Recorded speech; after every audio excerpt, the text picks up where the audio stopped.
ఇద్దరూ బలమైన పురుషులు ఎడారిలో ఒక పవిత్ర జలపాత్రను కనుగొన్నారు.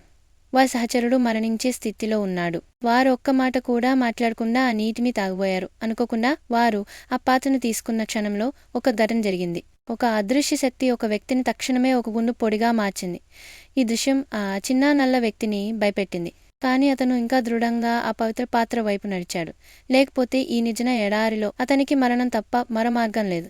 ఈ జలం, ఆశకిరణం మరియు తెలియని భయం రెండూ అతని మెదడు నరాలు బిగుసుకున్నాయి. అతను జాగ్రత్తగా ఆ పవిత్ర పాత్రను ఎత్తాడు.